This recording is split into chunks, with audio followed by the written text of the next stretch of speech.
Salam saudara, kembali kita mengikuti Abam episode 899. Kali ini saya didampingi oleh Bapak Pendeta Grant Nixon. Ya, Master Teologi dan Master apa lagi ya? Ada 2 Master ibunya ya. Science. Master Science dan Master Psikologi.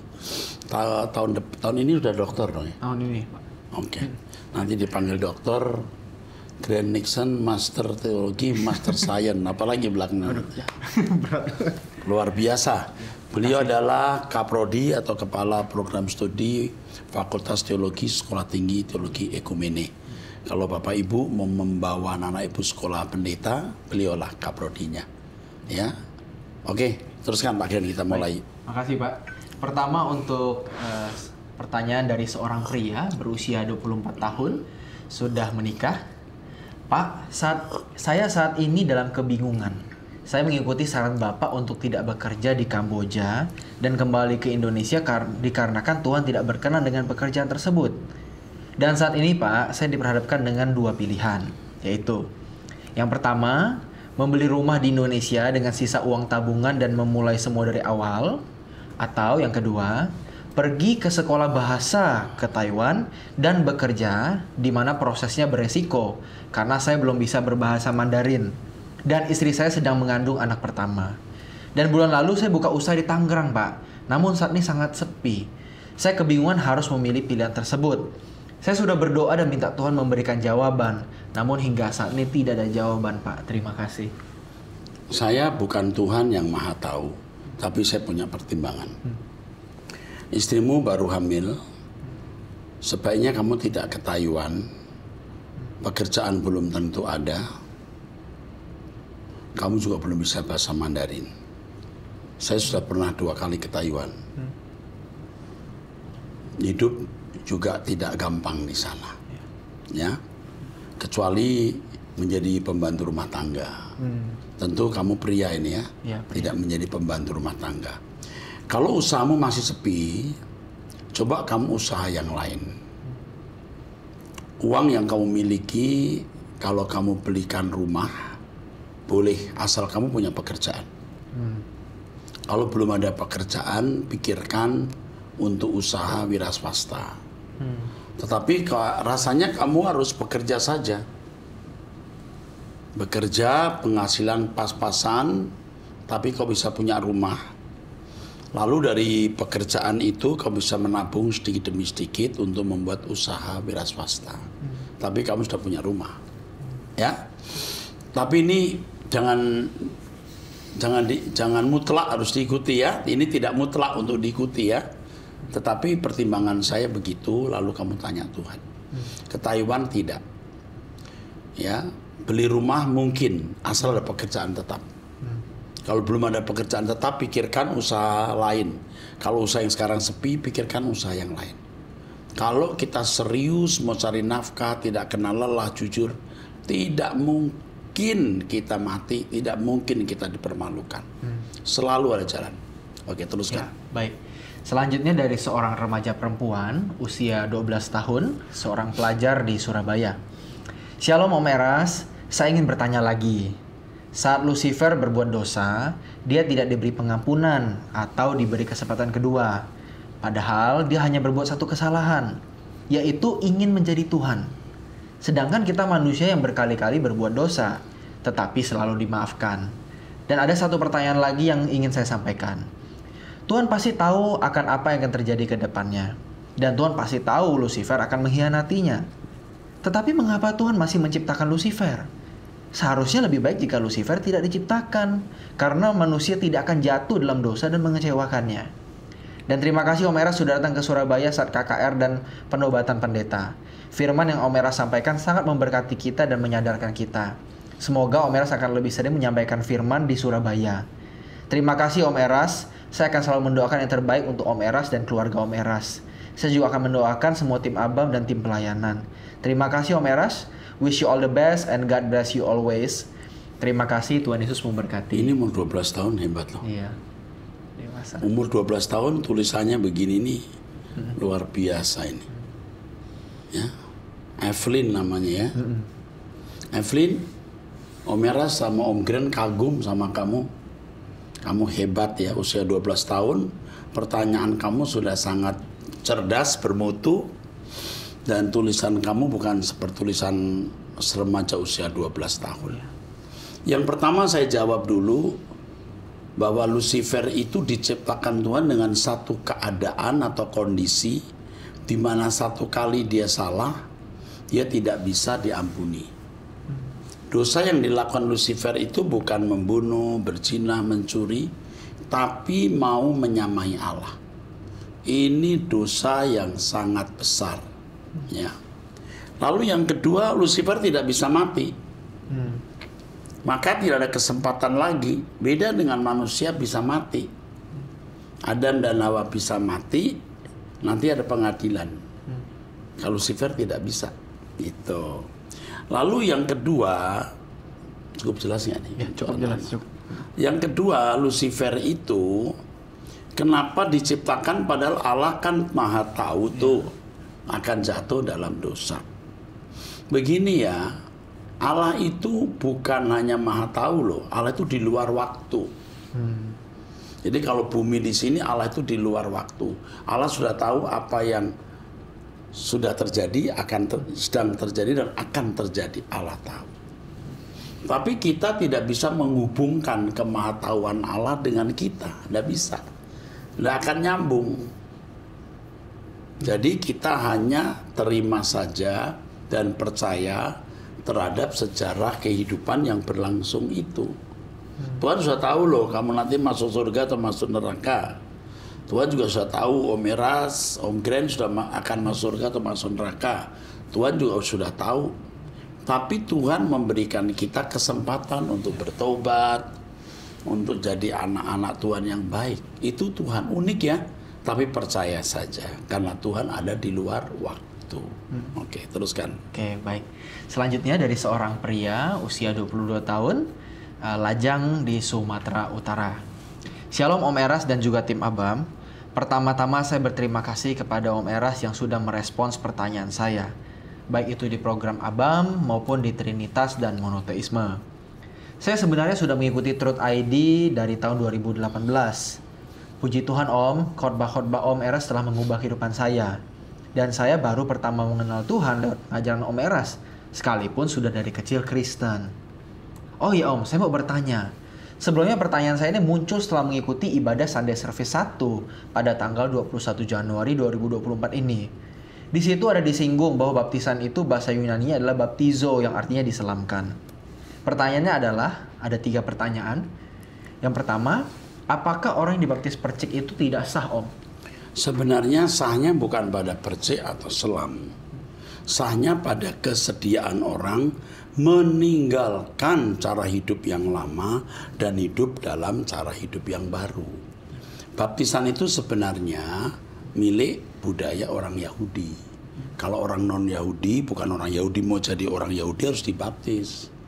Cara hidup sebagai orang non-Yahudi atau sebagai orang kafir harus diubah menjadi cara hidupnya orang Yahudi, ya disunat, yang memberi perpuluhan, ya sembahyang kepada Yahweh dan lain sebagainya.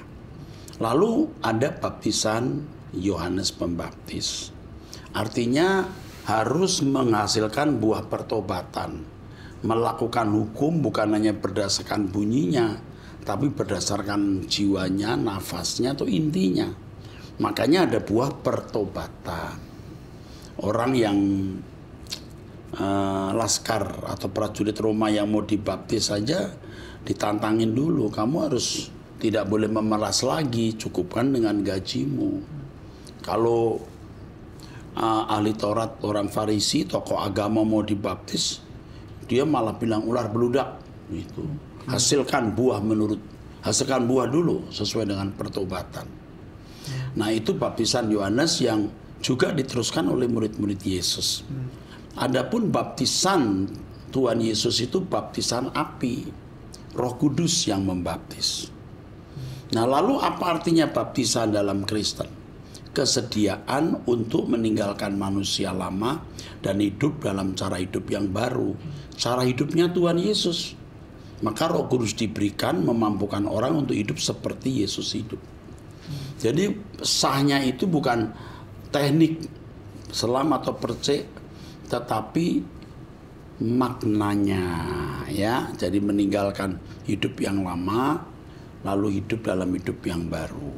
Tapi karena kata baptis itu baptiso, selam, tentu lebih baik kita diselam, kan lambang dari kematian. Kalau percik nggak ada yang bisa dilambangkan gitu ya, gitu maksudnya. Nah, jadi baptiso ya, bukan pantiso. Baptiso itu to dip, bukan sprinkle di percik. Oke, teruskan. Oke. Selanjutnya pertanyaan kedua, apakah orang yang dibaptis percik tidak layak masuk ke dalam kerajaan surga? Soal layak tidak layak itu kesucian hidup, bukan pada baptisan. Penjahat di samping Tuhan Yesus tidak dibaptis, tapi masuk surga. Tapi jangan terus ikut-ikutan, saya tidak usah dibaptis, penjahat di samping salib Tuhan saja tidak dibaptis masuk surga. Beda. Dia tidak punya kesempatan untuk dibaptis. Oke, terus. Terakhir, apakah orang yang dibaptis percik diwajibkan untuk dibaptis ulang dengan cara diselam? Kalau diwajibkan tentu tidak dan tidak bijaksana. Tetapi kalau mau kemudian tergerak untuk baptis selam, ya tidak ada salahnya juga. Tetapi hendaknya ini tidak dipaksakan karena kita tidak menghargai gereja lain. Iya. Dulu ada dokumen itu, kesepakatan keresahan gereja. Jadi yang dari Islam nggak usah dari percaya jangan Islam lagi. Tapi banyak gereja-gereja karismatik tidak mengerti itu. Pokoknya hajar aja. Kalau kita di sini GSKI tidak mewajibkan harus mesti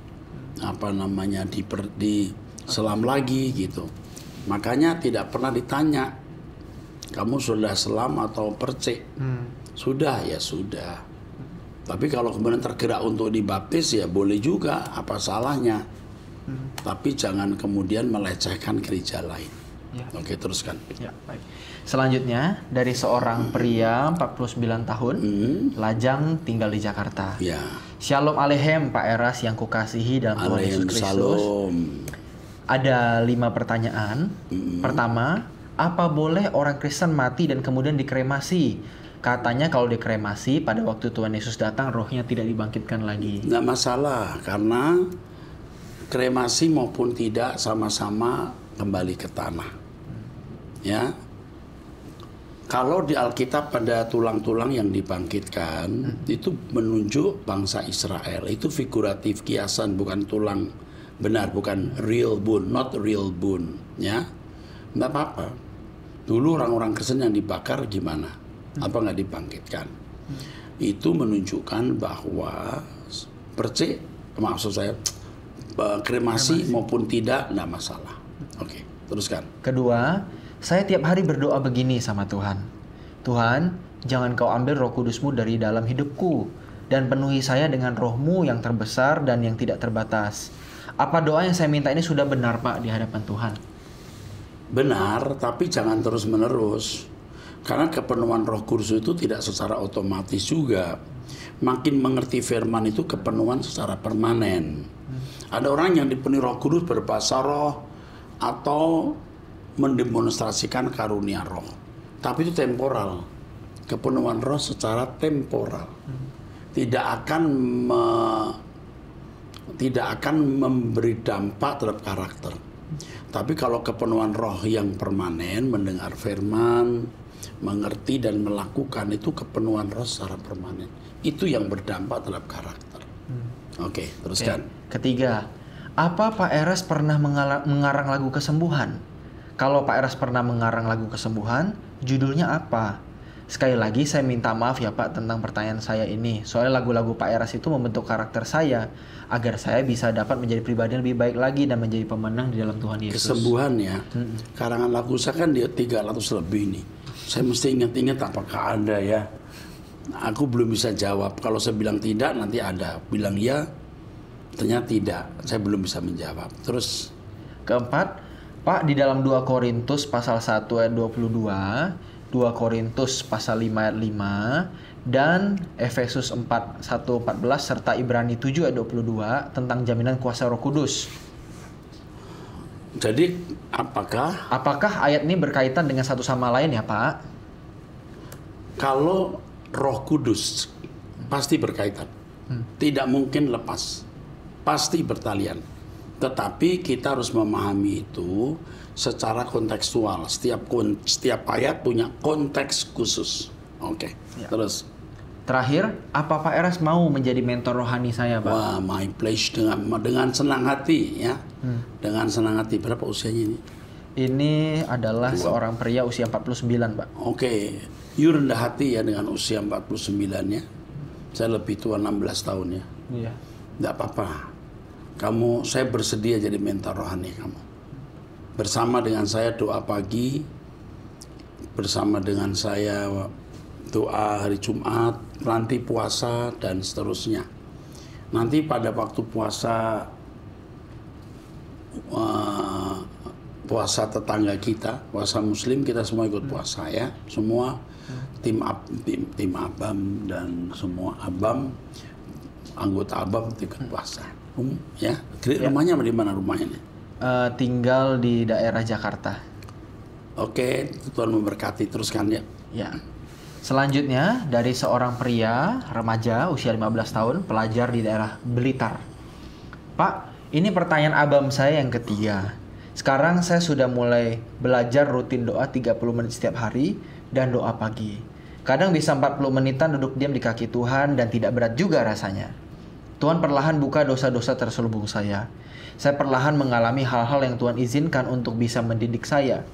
Saya perlahan belajar membela Tuhan dengan menolak berbuat dosa. Wah, keren ini. Ya, kita semua sama-sama belajar biar sempurna dan layak menjadi keluarga kerajaan Allah. Saya pun mulai menyadari dengan saya hidup suci, keluarga dan teman-teman di sekolah lama-lama berubah. Saya heran, tidak mengira dampaknya begitu besar meskipun butuh waktu. Saya juga bilang ke teman-teman, tidak mungkin surga diisi orang-orang yang berpotensi berbuat dosa. Akan betapa chaos atau tidak teraturnya nanti di sana. Atau berantakan. Meskipun berat rasanya membawa mereka, saya yakin Tuhan pasti tolong, Pak. Saya hanya mau share. Di hari saya menulis ini, saya tadi doa pagi.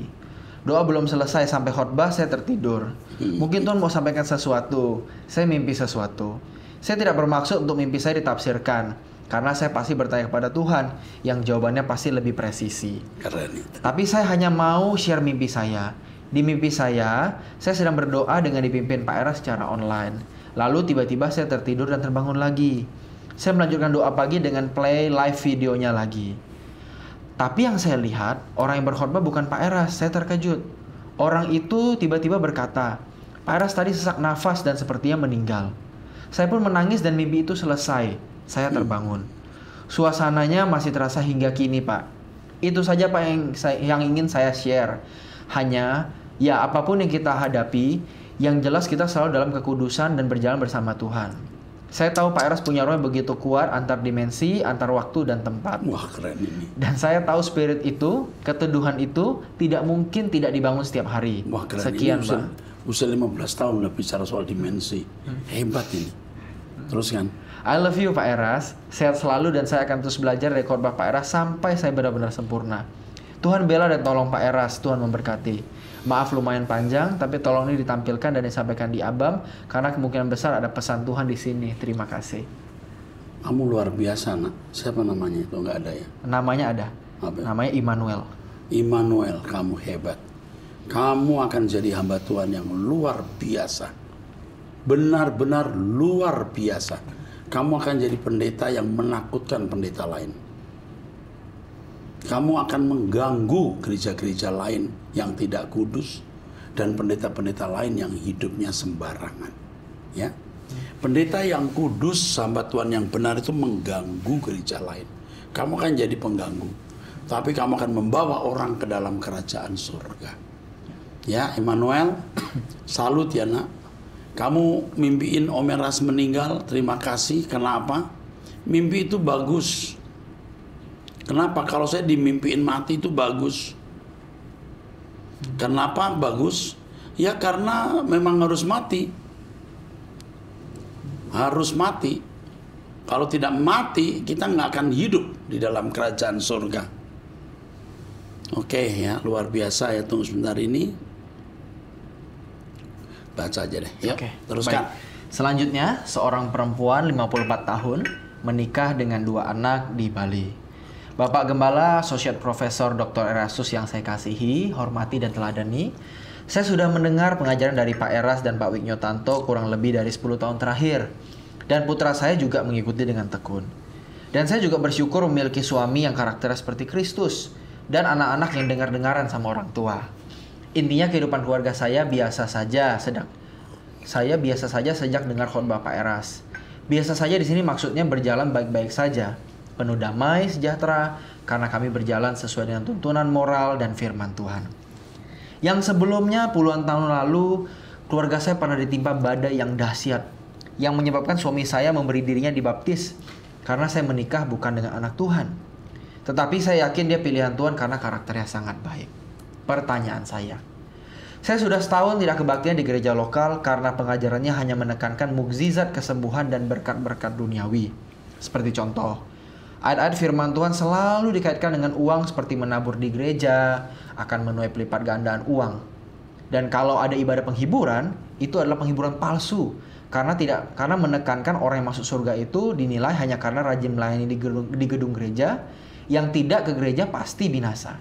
Dan ada 2 hal yang buat saya malas lagi ke gereja itu.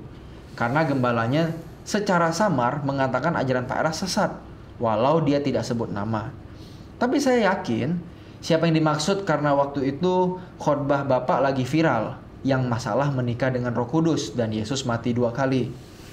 Masalah kedua, karena saya sangat terganggu dengan orang-orang yang dipakai melayani di gereja itu. Mereka hidupnya tidak benar.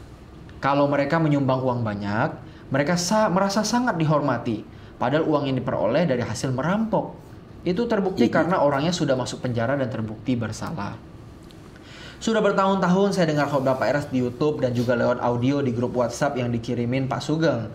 Jadi saya sangat mengenal pengajaran Pak Eras. Apalagi seminar Logos saya ikuti semuanya.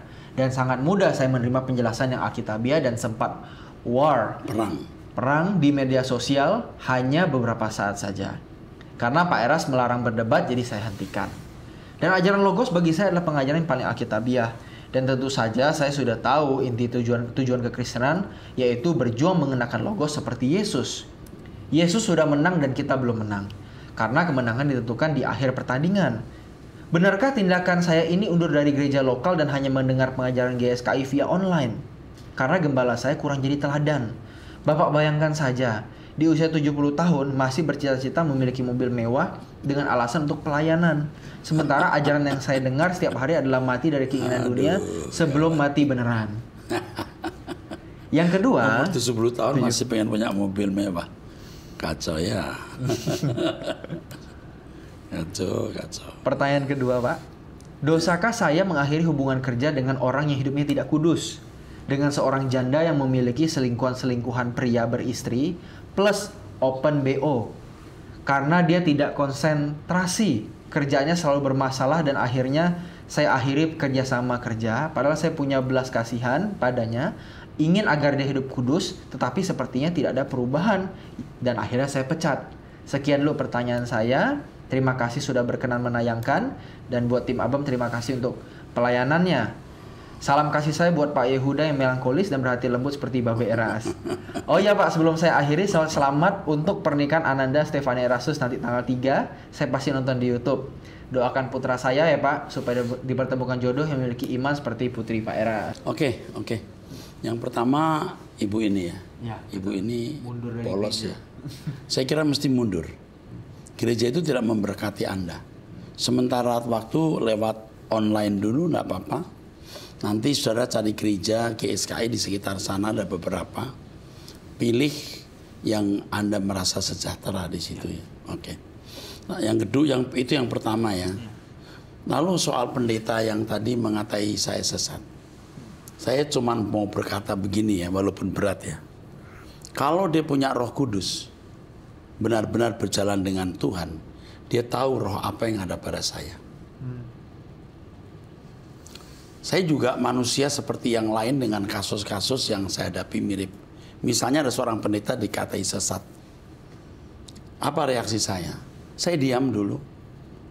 Nurani saya kan bicara. Enggak, dia nggak sesat. Atau dia mungkin baru salah, tapi bukan jahat. Tapi kalau orang berkata langsung sesat dan sedangkan dia tidak kenal saya secara pribadi, itu something wrong. Sekarang tinggal siapa yang punya Roh Kudus saja. Kalau saya punya Roh Kudus, maksud saya kalau saya tidak punya Roh Kudus, ada pada saya roh setan, ya diberkati dia punya Roh Kudus. Tapi kalau ada yang ada pada saya Roh Kudus dan saya hamba Tuhan yang baik, nah sekarang roh apa yang ada pada dia? Oke. Itu yang pertama ya, dalam damai sejahtera, keluar dari gereja itu. Itu gereja tidak membawa orang ke surga. Lalu mengenai wanita memecat.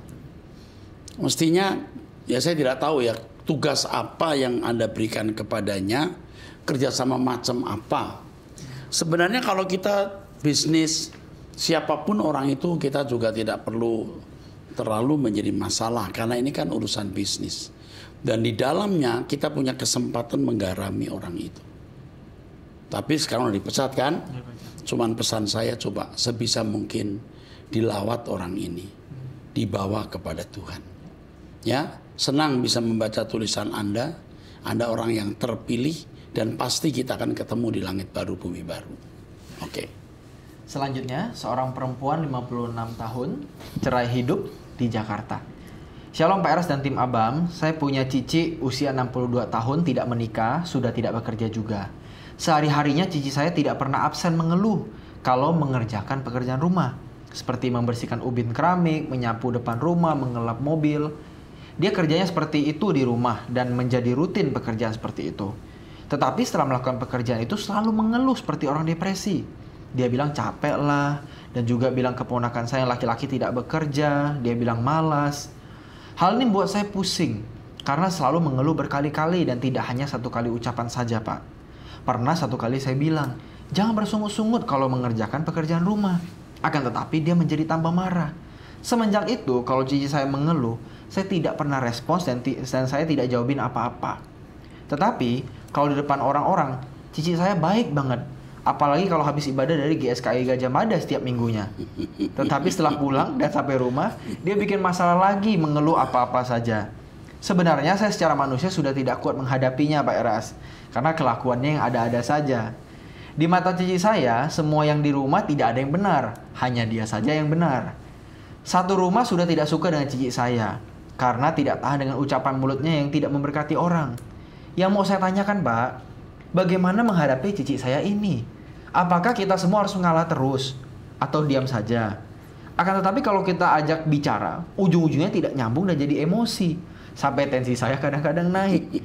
Tetapi dengan saya diam, saya lebih tenang. Di hati saya tidak nyaman juga kalau diam terus dengan cici saya. Mohon solusinya Pak Eras. Aduh.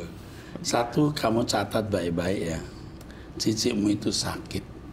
Dia itu sakit. Kamu harus menghadapi dia seperti orang sakit. Kalau kamu tanggapi secara serius, kamu ikut sakit. Jadi dia menularkan. Dia menularkan sakitnya. Jadi kalau mengeluh kamu diam saja, lalu nggak usah tanggapi. Lalu kamu mesti bisa merawat dia. Dia butuh perhatian sebenarnya. Oh gitu ya. Kamu capek ya. Oke deh, ini minum ini. Atau kita jalan yuk makan mie di sana. Gitu. Jangan kamu nggak boleh mengeluh. Kalau mengeluh terus nggak usah kerjakan. Itu orang waras kamu gituin. Apalagi kalau ajak diskusi, dia nggak bisa dia diskusi. Dia sakit. Mestinya dia mendengar suara kebenaran tidak begini ya. Berarti parah dia. Suara kebenaran tidak tebus. Nanti kalau saya khotbah di Gajah Mada, mudah-mudahan Tuhan ingatkan, saya mau tegur cici yang suka marah-marah itu siapa ya? Yang suka mengeluh. Kenapa sih mengeluh? Karena mengeluh tidak menyelesaikan masalah, ya. Tapi baiklah, ya. Ini yang ngomong umurnya nggak tahu berapa. Umurnya ada 56 tahun. Ini cici, dia menikah nggak ya? Cicinya cerai menikah. Hidup, cerai hidup. Cicinya tidak dijelaskan. Oke deh. Cicinya tidak menikah Pak. Jadi tidak pernah merasakan belayan kasih sayang laki-laki ya. Dia kesepian. Mungkin juga itu bentuk protes terhadap kehidupan karena tidak menikah. Mestinya tidak begitu, tapi orang sakit ya. Oke deh.